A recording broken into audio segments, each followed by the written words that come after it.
सुप्रभात प्यारे छात्रों। हिंदी की ई कक्षा में आप सभी का बहुत बहुत स्वागत है। पाठ प्रारंभ करने से पहले एक दोहे के बारे में आपसे पूछती हूँ। कक्षा 6 में आपने पढ़ा होगा, सांच बराबर तप नहीं, झूठ बराबर पाप, जाके हृदय सांच है, ताके हृदय आप। तो इसके रचयिता कौन थे बेटा? इसके रचयिता थे कबीरदास जी, है ना। तो कबीरदास जी एक ऐसे शख्स हैं, एक ऐसा व्यक्तित्व है जिसको जानना आपके लिए बहुत महत्वपूर्ण हो जाता है, इतिहास की दृष्टि से भी। और हिंदी साहित्य में तो खैर आपको इसे पढ़ना ही पड़ता है, और इन्हें जाने बिना आपका इतिहास पूरा नहीं होता है। तो ये है आपकी पाठ्यपुस्तक हिंदी आरोह के काव्यखंड का पहला अध्याय। कबीरदास जी के पद, जो संख्या में कुल 2 पद यहाँ पर हैं, लेकिन उसके अंदर अथाह ज्ञान आपको मिलेगा। तो इनका जो अध्याय है उसको शुरू करने से पहले हम थोड़ा सा हिंदी साहित्य का जो काल विभाजन है इसका आप स्क्रीनशॉट ले लें, क्योंकि ये आपके लिए आगे भी बहुत काम आने वाला है। जब भी जो भी कवि, जिस भी कवि के बारे में आप पढ़ेंगे, ये जो चार्ट आप यहाँ पे देख रहे हैं, इस चार्ट के बिना वो पूरा नहीं हो पाएगा। ठीक है। तो किसी भी साहित्य का है या किसी भी इतिहास का है, उसका काल विभाजन होता है, उसके समय का जो है वो विभाजन होता है, अलग अलग भागों में हम उसे बांटते हैं, है ना। चाहे हम उसको उसकी अवधि के हिसाब से बांटेंगे, चाहे हम उसकी प्रवृत्तियों के हिसाब से बांटेंगे। तो ऐसे ही हिंदी साहित्य को भी मुख्यतः 4 कालों में विभाजित किया जाता है। पहला है आदिकाल। आदिकाल यानी कि प्राचीन काल। इस काल की आपके पास कोई रचनाएं नहीं आएंगी, क्योंकि इस समय की जो भाषा थी वो अपभ्रंश भाषा हुआ करती थी। अपभ्रंश यानी कि बिगड़ा हुआ रूप। तो संस्कृत का जो बिगड़ा हुआ रूप था वो यहाँ पे इस काल में देखा जाता है, जो कि आपके पाठ्यपुस्तक में आपको कहीं नहीं मिलेगा। आपके पाठ्यपुस्तक में भक्ति काल से रचनाएं संकलित हैं, वो आपको 12वीं में भी पढ़नी पड़ेंगी, और आगे आने वाले समय में यदि आप जो है उससे ग्रेजुएशन करते हैं तो वहाँ भी पढ़नी पड़ेंगी, या आने वाले समय में कोई भी एग्जाम आप देते हैं तो वहाँ पे आपके काम आने वाला है। तो फिलहाल आप यहाँ पे देखिए कि आपके पास क्या है। तो आपको देखना है भक्ति काल, फिर अगला तीसरा जो है वो रीतिकाल, चौथा जो है वो आधुनिक काल, है ना। तो आधुनिक काल के कवि आपके पास आपको बहुत ज्यादा मिलेंगे आगे, चाहे वो 12वीं में है, चाहे वो आपके 11वीं में है। तो फिलहाल आप भक्ति काल पे फोकस कीजिए। भक्ति काल को सबसे पहले तो 2 भागों में बांटा गया है, एक है सगुण, दूसरा है निर्गुण। सगुण क्या होता है? जो मूर्ति पूजा पर विश्वास करते थे वे लोग किस में आए? ये जो भक्ति काल है बेटा, इसका समय सबसे पहले मैं आपको बता दूं, क्योंकि इतिहास से यदि आप इसको जोड़ते हुए चलोगे तो आपके लिए समझना सरल हो जाएगा। ठीक है ना। तो इतिहास में जब भारत में मुगल काल चल रहा था तो मुगलों ने क्या किया, मुगल यानी कि मुसलमान, तो मुसलमानों ने क्या किया, उन मुगलों ने क्या किया, भारतीय जो मूर्तियां थी, हमारे मंदिर थे, उनको तोड़ डाला, उनको नष्ट कर डाला। तो उस समय क्या होता था, भारतीय जो जनता थी वो तो गुलाम थी, कर तो कुछ सकती नहीं थी। तो इसमें ऐसे में क्या हुआ, ऐसे में भक्ति का उदय हुआ। यदि किसी ने इतिहास पढ़ा होगा, इतिहास कक्षा 7वीं 8वीं में आपने पढ़ा होगा, उसमें ये चीज आपने पढ़ी होगी, क्योंकि 9वीं और 10वीं में आपके पास ये चीजें नहीं है, ये चीजें आपके पास 6-7 में है। तो वहां पे यदि आपने पढ़ा हो तो उसमें जब मुगलों ने भारतीय मंदिरों का खंडन किया, उनको तोड़ा, उनकी जगह पे अपनी मस्जिद बनाई, जो जिसका प्रमाण आपके पास ताजमहल है, राम मंदिर है ना। तो उस टाइम का देखिए, तो फिर क्या हुआ, जब भक्ति काल, उन दौरान जिन कवियों ने रचना की वो किस में रखेंगे, हम उसे हम भक्ति काल में रखेंगे। तो भक्ति किस प्रकार से हुई, 2 वर्गों में बटे, भक्ति करने वाले लोग भी 2 वर्गों में बटे। एक हो गया सगुण, अब दूसरा हो गया निर्गुण। सगुण कौन थे? जो मूर्ति पूजा पर विश्वास करते थे, जो किसी किसी भगवान को अपना जो है आराध्य मान करके उसकी पूजा करते थे। निर्गुण कौन थे? निर्गुण जो थे वो कहते थे कि ईश्वर एक है, ईश्वर एक है, कोई मूर्ति में ईश्वर नहीं है, या कोई भगवान जो है वो ईश्वर नहीं है। भले उसका प्रतिनिधि वो उसे मान लेते थे, लेकिन वो कहते थे कि सारे प्राणियों के अंदर एक ही ईश्वर का अंश है, चाहे वो हाथी है, चाहे वो चींटी है, चाहे वो मनुष्य है, चाहे वो बहुत बड़ा मनुष्य है या बहुत गरीब मनुष्य है। तो वो कहते थे, निर्गुणवादी क्या कहते थे कि सबके अंदर एक ही क्या है, प्राण तत्व है, वो है उस परमात्मा का। तो इस सगुण के भी 2 भाग हुए। सगुण में भी क्या था, एक भगवान श्री राम को अपना आराध्य मान करके उनकी पूजा करते थे, या उनके पूजा में उन्होंने जो भी कुछ लिखा वो राम भक्ति धारा के अंदर आया, जिसका प्रमाण है हमारे पास रामचरितमानस। किसने लिखा था रामचरितमानस? जी हाँ, तुलसीदास जी ने लिखा था। अब अगला जो आता है वो है कृष्ण भक्ति धारा, जिन्होंने भगवान श्री कृष्ण को अपना आराध्य मान करके उनकी भक्ति में रचनाएं की। इनमें प्रमुख कौन है? इनमें प्रमुख हैं सूरदास जी और मीराबाई। रसखान को आपने 9 में पढ़ा होगा, है ना। मीराबाई के पद आपने 6-7 में पढ़े होंगे। सूरदास जी को आपने कक्षा 10 में पढ़ा होगा। तो इसी प्रकार से जिन्होंने भगवान श्री कृष्ण को अपना आराध्य माना और उनकी भक्ति में रचनाएं की, वही कृष्ण भक्ति धारा के अंदर आई। और जिन्होंने भगवान श्री राम को अपना आराध्य माना और उनकी भक्ति में रचनाएं की, वे किसके अंदर आए? वो राम भक्ति धारा के अंदर आए। अब निर्गुण भक्ति धारा जो हम आज जिससे संबंधित हम पढ़ने जा रहे हैं, ये राम भक्ति धारा, कृष्ण भक्ति धारा हमारे आगे काम आएगा, ठीक है। इसके बाद मीराबाई जी हैं, और मीराबाई जी कृष्ण भक्ति धारा की प्रमुख कवयित्री थी, ठीक है ना। तो यहाँ पर आप तो इस चार्ट का आप स्क्रीनशॉट ले लें, ये मैंने पहले बता दिया। और नोट करें, मैं जब भी जो है कोई भी पाठ पढ़ाने से काव्य का, विशेषकर काव्य का कोई पाठ शुरू होगा तो उससे पहले ये जरूर चाहिए, या आपको याद हो, या आपको अभी इसमें बहुत कुछ है छायावादोत्तर में जो मैंने लिखा नहीं है, उसकी चर्चा बाद में होगी, ठीक है। तो निर्गुण के अंदर देखिए ज्ञानाश्रयी और प्रेमाश्रयी। ज्ञानाश्रयी कौन थे? जो कहते थे कि ईश्वर एक है, ईश्वर एक है, उसको ज्ञान के द्वारा प्राप्त किया जा सकता है। जो ये सांसारिक माया, मोह, पूजा पाठ, ये खंडन, इन सब का खंडन किया था ज्ञानाश्रयी शाखा के जो कवि थे, उसके प्रमुख थे कबीरदास जी। तो कबीरदास जी को आज आप पढ़ेंगे। प्रेमाश्रयी में क्या कहते थे? प्रेमाश्रयी के जो प्रतिनिधि कवि थे वो थे मलिक मोहम्मद जायसी, जिन्होंने पद्मावती जैसा काव्य लिख करके वो साहित्य में अमर हो गए। तो प्रेमाश्रयी कवि क्या कहते थे? इनकी विचारधारा क्या थी? ये कहते थे कि यह लौकिक प्रेम ही हमें उस लौकिक प्रेम, कौन सा? परमात्मा से मिला सकता है। जब हम, वो कहता था कि परमात्मा से मिलने का जो रास्ता है वो यह लौकिक प्रेम है, यानी कि प्रेम के द्वारा ईश्वर को प्राप्त किया जा सकता है, ठीक है ना। तो पद्मावत काव्य में उन्होंने ये बताया है। अब हमें ध्यान देना है ज्ञानाश्रयी पे। प्रेमाश्रयी आपको मिलेगा नहीं कहीं, लेकिन जानना आपके लिए आवश्यक है। ज्ञानाश्रयी के अंदर कबीरदास जी आते हैं। इसके प्रमुख कवि रहे हैं कबीरदास जी। तो कबीरदास जी की विचारधारा में सबसे पहले इससे आपको अवगत करा दूं।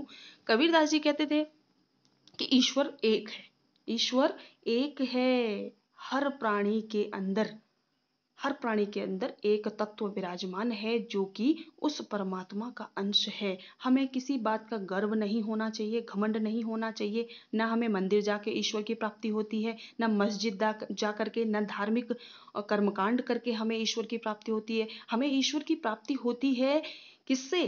कि हम अच्छे कर्म करें और मस्त रहें, मस्त मौला रहें, और उस पर हमें ईश्वर की प्राप्ति। कर्म खराब अपने न करें, इस पर उनका अथाह विश्वास था। तो इस प्रकार से उन्होंने क्या किया था? कबीर एक समाज सुधारक भी थे बेटा। कबीर जो है वो समाज सुधारक भी थे। क्यों? समाज में उन्होंने क्या किया था? समाज में उन्होंने तमाम बुराइयों को समाप्त किया था। जैसे समाज में उस समय बुराइयां थी, ऊंच नीच की बुराइयां थी, जाति की बुराई थी, धर्म की बुराई थी, ये सब बुराइयां हमारे समाज में व्याप्त थी। वो कहते थे कि ये जो लोग हैं ये माया पर क्या कर रहे हैं? ये जो सांसारिक माया है इस पर लालच कर रहे हैं, जबकि यह गलत है। तो हमें कैसा बनना चाहिए? हमें बनना चाहिए मस्त मौला और उस ईश्वर की भक्ति करने वाला जो अदृश्य है लेकिन एक है। अद्वैत सत्ता पर विश्वास करते। अद्वैत, मतलब नहीं है, जो द्वैत यानी कि दो, दो नहीं है यानी कि एक है, ठीक है। तो पूरा संसार जो है उसमें एक ही तत्व समाया हुआ है, वो है उस परमात्मा का अंश। ये इनकी विचारधारा थी, इसको आप समझ लीजिए और इसी पर आधारित आप आगे पढ़ने वाले हैं। और आपके इतिहास में या चाहे आपको कहीं भी इनके बारे में बताना हो तो ये विचारधारा आपके काम आएंगी। इस पर आप जोड़ के बहुत कुछ कह सकते हैं, ठीक है ना। तो चलिए इससे पहले हम इनका क्या पढ़ लेते हैं, थोड़ा सा जीवन परिचय देख लेते हैं कि ये कौन थे। ये थे, इनके जीवन के बारे में कुछ निश्चय नहीं है, फिर भी जो एक अनुमानित कह सकते हैं वो यहाँ पर दिया रहता है किताबों में या फिर कहीं भी।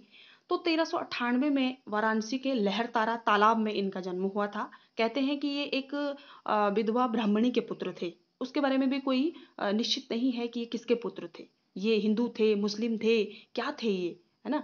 तो ये विधवा ब्राह्मणी के पुत्र थे।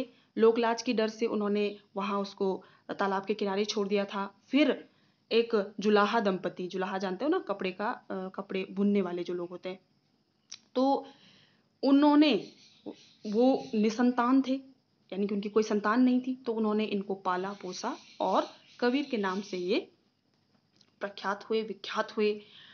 इनकी जो रचना, इन्होंने लिखा नहीं, ये कहते थे कि मसी कागद छुयो नहीं, कलम गयो नहीं हाथ। अर्थात मसी मतलब होता है स्याही, कलम तो आप जानते ही हैं, मैंने कभी हाथ पे लिया भी नहीं, और मसी यानी कि जो स्याही को है मैंने कभी छुआ तक नहीं, मैं पढ़ा लिखा नहीं हूं। इससे क्या साबित हो रहा है, वो कहते थे कि मैं पढ़ा लिखा नहीं हूं, लेकिन इतना ज्यादा उनके अंदर आत्मविश्वास था। ये आत्मविश्वास कैसे आया था, ये आत्मविश्वास आया था तमाम जगह के वो क्या करते थे, भ्रमण करते थे, और उस भ्रमण से उनको जो कुछ भी प्राप्त हुआ उन्होंने वो दो टूक शब्दों में कहा। वो उनकी आदत थी, वो दो टूक शब्दों में साफ साफ कहते थे, और जो उन्होंने कहा उनके शिष्य धर्मदास ने बीजक नाम से क्या कर दिया, उसको संग्रहित किया। साखी, शबद और रमैनी, इन तीनों का संग्रह बीजक नामक एक रचना में उन्होंने किया। इसका संग्रह, इनकी जो रचनाएं थी, इन्होंने जो कहा था, रचना नहीं थी, इन्होंने जो कहा था उसी का संग्रह इन्होंने किया था। तो ये कहते थे कि किताबी ज्ञान मुझे जो है, मैं उसको महत्व नहीं देता हूँ, महत्व देता हूँ मैं आंखों देखे सत्य को। देशाटन करते थे, सत्संग करते थे ये, ठीक है ना, तो उसको प्रमुखता देते थे। वो कहते थे मैं अपनी, तू कहता कागज की लेखी, मैं कहता आंखन की देखी, ऐसा कहते थे ये, कि तू कागज पे लिखे हुए पे विश्वास करता है और मैं आंखों देखे सत्य पर विश्वास करता हूँ, ठीक है ना। तो चलिए, आप देखिए कि बिना पढ़ा लिखा व्यक्ति, जो पढ़ा लिखा नहीं है, ऐसा व्यक्ति कैसे विचार रख सकता है और कितनी निर्भीकता से रख सकता है। हिंदू पर भी वार कर रहा है, मुस्लिम पर भी वार कर रहा है, तो क्या हम में ऐसा आत्मविश्वास है।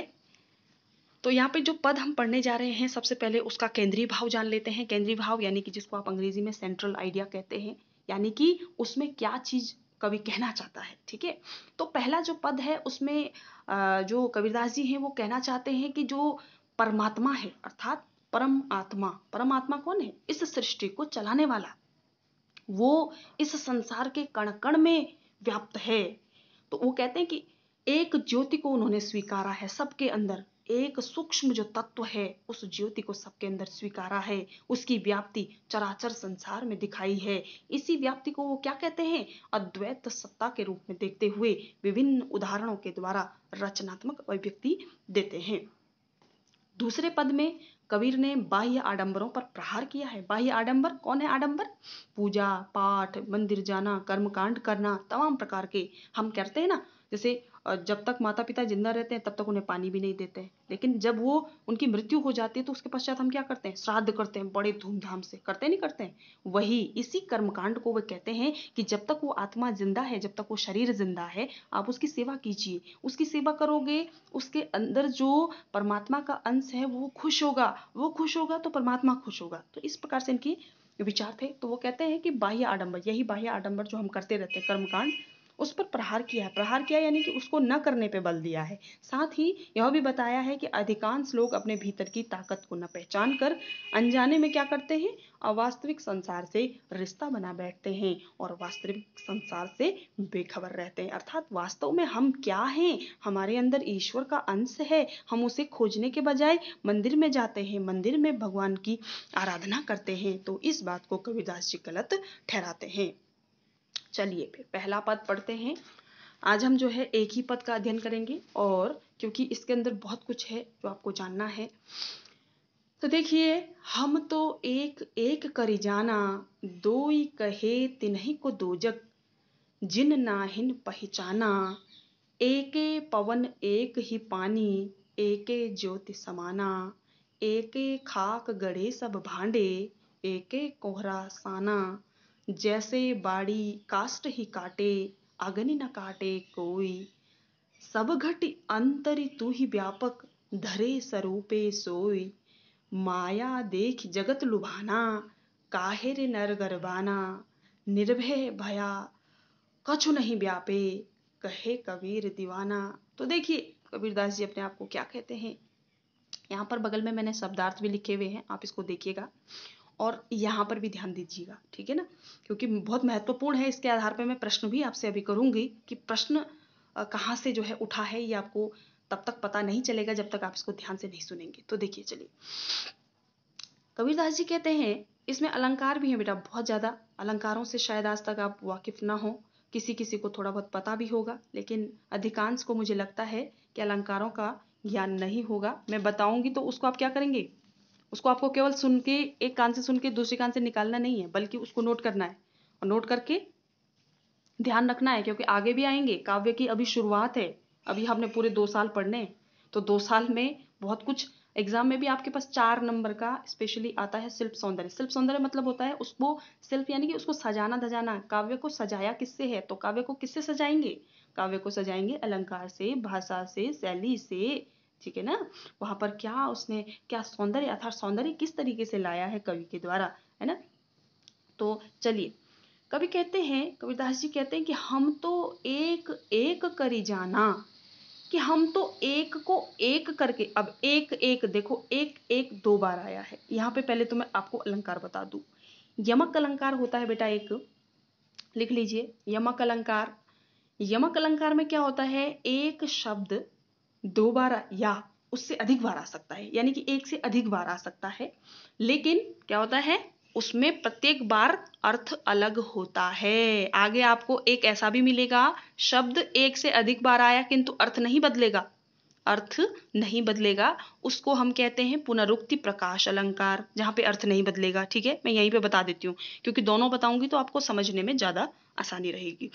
जब एक ही शब्द एक से अधिक बार आए और प्रत्येक बार उसका क्या हो, अर्थ अलग अलग हो, तो हो जाता है यमक अलंकार। ठीक है, तो यहाँ पे एक एक 2 बार आया। पहले एक का अर्थ है, आप लिख लीजिए, आपको शिल्प सौंदर्य दूंगी तो उसमें आप लिखोगे, पहले एक का अर्थ है परमात्मा, दूसरे एक का अर्थ है एक, जो संख्या का एक होता है, 1 जिसको कहते हैं। ठीक है, तो कबीरदास जी कहते हैं हम तो एक एक करी जाना, कि हम तो परमात्मा को एक करके ही जानते हैं, अर्थात उसे हमने एक ही जाना है।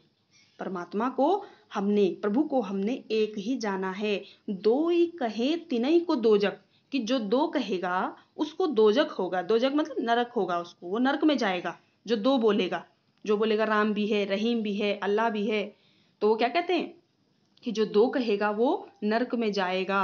जिन नाहिन पहचाना, जिन्होंने नहीं पहचाना और 2 बोला, ईश्वर को 2 बोला, और वो कहाँ जाएगा, वो नरक में जाएगा। अभी आपसे मैं प्रश्न कर दूं कि नरक में कौन जाएगा, तो नरक में आप क्या बोलेंगे, कौन जाएगा, जो ईश्वर को 2 मानता है या एक से अधिक मानता है, वो व्यक्ति कहाँ जाएगा, नरक में जाएगा। ठीक है, अब यहाँ पे भी अलंकार है, देखिए मोटे अक्षरों में मैंने लिखा हुआ है, क्या है। एक अलंकार है अनुप्रास, पहली पंक्ति में क्या बताया, यमक अलंकार, दूसरी पंक्ति में है अनुप्रास अलंकार। देखिए बेटा, अनुप्रास मतलब क्या होता है, जहां पे एक वर्ण, शब्द क्या होता है, एक से अधिक वर्णों से मिलकर के शब्द बनता है। वर्ण क्या होता है, एक सिंगल अक्षर, ठीक है ना, एक अक्षर। जैसे जी एक अक्षर हो गया, नौ क्या हो गया, अक्षर हो गया, वर्ण हो गया। अक्षर और वर्ण एक ही चीज है। ठीक है, तो देखो नौ नौ आ रहा है, जी नौ आ रहा है, नाहिन में 9 आ रहा है, फिर 2 पीछे 9 आ रहा है, पहचाना फिर पीछे 9 आ रहा है, आ रहा नहीं आ रहा, ही 2 बार आ रहा है, नहीं आ रहा है, आ रहा है ना। तो यहाँ पे क्या हो जाएगा, जब एक वर्ण एक से अधिक बार आए, जब एक वर्ण एक से अधिक बार आए तो वहां पे अनुप्रास अलंकार होता है। ठीक है, इसको लिख लीजिए, जब एक वर्ण की आवृत्ति, आवृत्ति मतलब दोहराव, जब एक वर्ण की आवृत्ति एक से अधिक बार हो तो वहां पर अनुप्रास अलंकार होता है। पहले क्या बताया, यमक, जब एक शब्द एक से अधिक बार आए और प्रत्येक बार अर्थ अलग हो।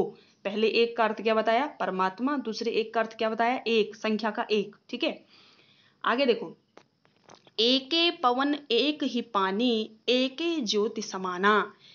अब यहाँ पे कहते हैं कबीरदास जी, एके पवन, अब यहाँ पे पवन क्यों बोल रहे हैं, पानी क्यों बोल रहे हैं, ज्योति क्यों बोल रहे हैं? अब देखो, इसको पहले मैं बताती हूँ आपको।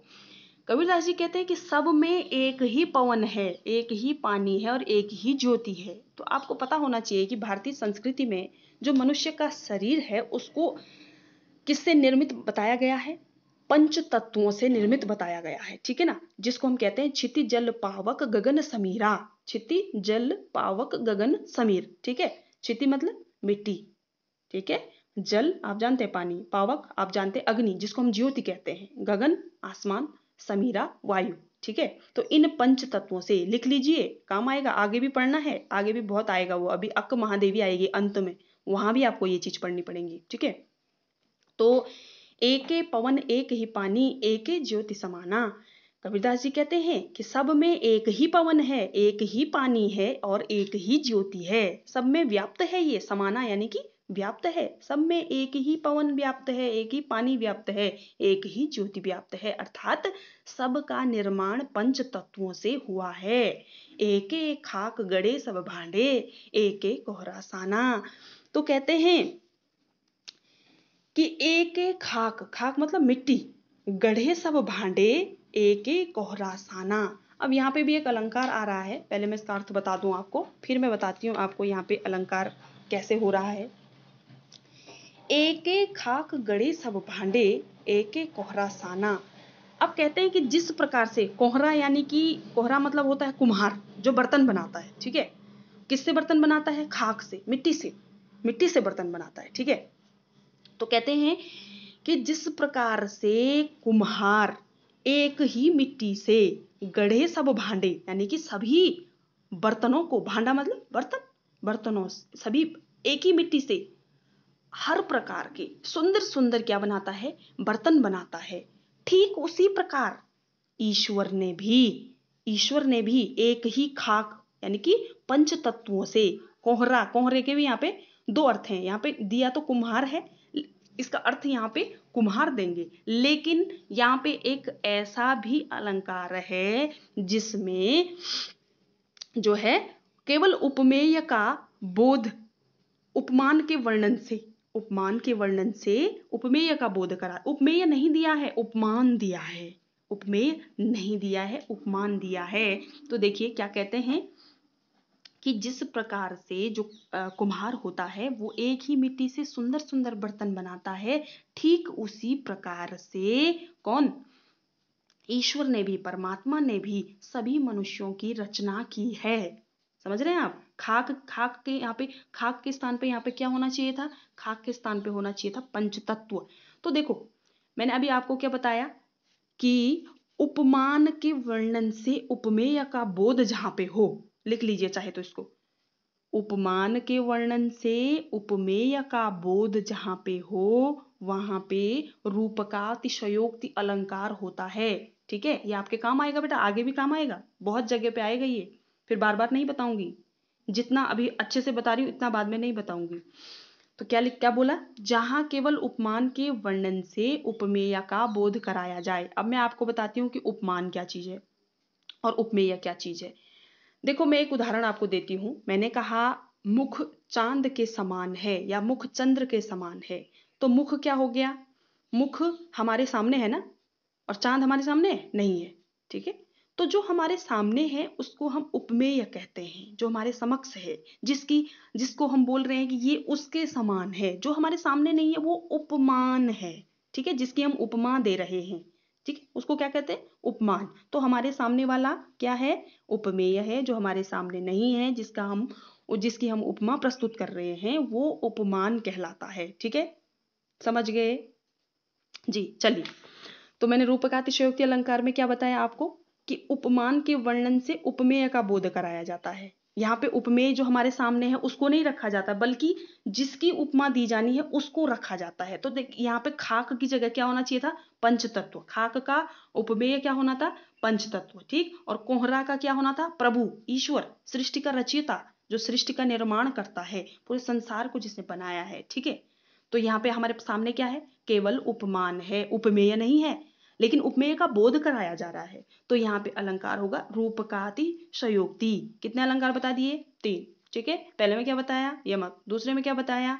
जिन नहीं पहचाना में क्या बताया, न की आवृत्ति, ही की आवृत्ति 2 बार हुई है तो अनुप्रास अलंकार। ठीक है, इसमें क्या बताया, खाक और कोहरा में क्या बताया, रूपकाती संयुक्त अलंकार। खाक पंचतत्वों के लिए और कोहरा सृष्टि के रचयिता ईश्वर के लिए प्रयोग हुआ है। ठीक है, आगे देखिए, जैसे बाड़ी काष्ट ही काटे अग्नि न काटे कोई, कि जैसे, अब यहाँ पे भी अलंकार है। अब आप बोलेंगे कितने अलंकार है, इसीलिए मैं आज एक ही पद पढ़ाऊंगी। जैसे बाड़ी काष्ट ही काटे, कि जैसे बाड़ी मतलब बढ़ई, बढ़ई यानी कि जो लकड़ी का कार्य करते हैं, लकड़ी काटने का कार्य करते हैं। तो जैसे बाड़ी काष्ट ही काटे, जिस प्रकार से बढ़ई काष्ट यानी कि लकड़ी को काटते हैं, अग्नि न काटे कोई, उसके अंदर उपस्थित अग्नि को नहीं काट सकते हैं। ऐसा नहीं है कि बड़े पेड़ को काट दिया, छोटे छोटे टुकड़ों में बांट दिया तो वो छोटे छोटे टुकड़ों में अग्नि नहीं होगी। इसका उदाहरण देखो, ठीक उसी प्रकार से, ठीक उसी प्रकार से जिस प्रकार बढ़ई लकड़ी को काट देता है किंतु उसके अंदर उपस्थित अग्नि को नहीं काट सकता है, ठीक उसी प्रकार मनुष्य का जो शरीर होता है वो मर तो जाता है, आपने देखा होगा एक समय के बाद कोई भी प्राणी है वो मृत्यु को प्राप्त हो जाता है, लेकिन उसके अंदर की एक जो चीज होती है, सूक्ष्म जो तत्व होता है वो नहीं मरता है। वो क्या होता है, वो होता है परमात्मा का अंश, परमात्मा का अंश। अब देखिए, जब हम मृत्यु को प्राप्त होते हैं तो उस समय हमारे अंदर क्या नहीं रहता है, ये बताइए। ये शरीर जो होता है ये तो पड़ा ही रहता है ना, पड़ा रहता है ना। ऐसा तो है नहीं कि शरीर भी गायब हो जाता है, शरीर तो पड़ा ही रहता है। एक चीज गायब हो जाती है, क्या, वही सूक्ष्म तत्व जो हमें चला रहा है। एक सूक्ष्म तत्व है जिसकी वजह से हम जिंदा हैं, है ना, प्राण तत्व जिसको हम कहते हैं, बोलते हैं ना उसे प्राण चले गए, बोलते हैं। हाँ, तो वही प्राण वो हमारे अंदर से कोई कहाँ चला जाता है, वो कहाँ चला जाता है, वो ईश्वर परमात्मा में मिल जाता है। वो परमात्मा का ही अंश है जिसको हम आत्मा के नाम से जानते हैं। तो वो आत्मा कहाँ जाके मिल जाती है, परमात्मा से जाकर के मिल जाती है। तो कहते हैं कि शरीर तो समाप्त किया जा सकता है, लेकिन इसके अंदर जो आत्मा का, परमात्मा का जो तत्व आत्मा विराजमान है, इसको हम कोई नहीं मार सकता है। ये अजर और अमर है। जिस प्रकार से लकड़ी के अंदर अग्नि अजर और अमर है, उसको हम काट देते हैं लेकिन उसके अंदर की अग्नि को हम नहीं काट सकते हैं। चलिए, अब इसमें पहले तो इसमें अनुप्रास अलंकार देखिए आप। काष्ट काटे, क की आवृत्ति हो रही है, क वर्ण की आवृत्ति 2 बार हुई, फिर काटे कोई में क की आवृत्ति फिर हुई है। ठीक है, ये कितने अलंकार हो गए यहाँ पे, इन चारों शब्दों में क्या है, अनुप्रास अलंकार है। ठीक है, अब एक चीज और है इसमें, एक अलंकार, उदाहरण अलंकार। देखिए बेटा, नोट करते रहिए वरना आप घाटे में रहेंगे। तो कहते हैं कि यहाँ पे शब्द क्या यूज किया गया, क्या प्रयोग किया गया, जैसे। तो एक उदाहरण, एक अलंकार है जिसका आप परिभाषा लिख लीजिए, मैं बता रही हूँ। जहां किसी बात को जैसे, ज्यों, इव आदि वाचक शब्दों द्वारा किसी अन्य बात से समानता दिखाई जाती है। अन्य बात, हाँ, चीज नहीं, मैं बात बता रही हूँ यहाँ पे, चीज नहीं। चीज में क्या हो जाता है, चीज में उत्प्रेक्षा होता है इसमें, जहाँ पे ज्यों शब्द आएगा, जैसे शब्द आएगा। ठीक है, यहाँ पे बात की बात कर रही हूँ मैं, बात क्या, जहां किसी बात की ज्यों, जैसे, इव आदि वाचक शब्दों द्वारा किसी अन्य बात से क्या दिखाई जाए, समानता दिखाई जाए। तो यहाँ पे दिखाई जा रही ना, कि जैसे बढ़ई जो है लकड़ी को काट देता है लेकिन उसके अंदर की अग्नि को उसके अंदर उपस्थित अग्नि को नहीं काट सकता है, ठीक उसी प्रकार से मनुष्य का शरीर तो मर जाता है, समाप्त हो जाता है, लेकिन उसके अंदर की जो आत्मा है, जो परमात्मा का सूक्ष्म तत्व है, उसे कोई समाप्त नहीं कर सकता है। तो समानता दिखाई गई है ना। ज्यों, जैसे शब्द, जैसे, जैसे का प्रयोग किया गया, वाचक शब्द, जैसे वाचक शब्द का यहाँ पे प्रयोग किया गया है, तो इसलिए यहाँ पे कौन सा अलंकार है, उदाहरण अलंकार। अभी आप बोलेंगे उदाहरण भी कोई अलंकार है, जी हाँ है। ठीक है, अब देखो आगे, सब घटि अंतरि तू ही व्यापक धरे स्वरूपे सोए। अब ईश्वर को कहते हैं कौन, कबीरदास जी, सब घटि अंतर तू ही व्यापक, घटि यानी कि सबके हृदय में, तू ही व्यापक, सबके अंतर में, सबके भीतर तू ही व्यापक है, अर्थात तू ही व्याप्त है। धरे स्वरूपे सोई, कि तूने ही तमाम स्वरूप धारण किए हुए हैं। किसको, ईश्वर को कहा गया है कि सभी के हृदय में, सभी के अंदर तू ही विराजमान है, तू ही व्यापक है, तूने ही तमाम स्वरूप धारण किए हुए हैं। हम यूं नहीं कहेंगे कि ये चींटी है इसको मार दो, या कोई निर्बल प्राणी है उसका हम क्या कर दो उसको, अभी अभी मेरे पास पावर है, मेरे पास शक्ति है तो मैं उसका उसको अपनी पावर का गलत प्रयोग करके, अपनी शक्ति का गलत प्रयोग करके उसको मार दूं या उसके साथ बुरा करूं, ये कहता है कबीरदास जी कहते हैं ये गलत है, क्योंकि सभी के अंदर ईश्वर का वास है, सभी घट घट में तू ही विराजमान है। कक्षा 9 में यदि आपने पढ़ा हो तो आपने देखा होगा, उसमें था, है ना। आगे देखिए, माया देखी जगत लुभाना, माया देखी जगत लुभाना, काहे रे नर गरबाना। अब कबीरदास जी कहते हैं कि सांसारिक जो माया है, अब माया का मतलब क्या है, जो माया मोह है भाई, पैसा लालच, ये मेरे पास ये पैसा है, गाड़ी है, घोड़ा है, बिल्डिंग है, घर है, जमीन है, जायदाद है, ये माया है, ये माया मोह है। देख जगत लुभाना, ये सब माया मोह देख करके जगत जो है, ये संसार, जगत मतलब संसार, लुभाना यानी कि लोभ में आ गया, लोभ लालच में आ गया है।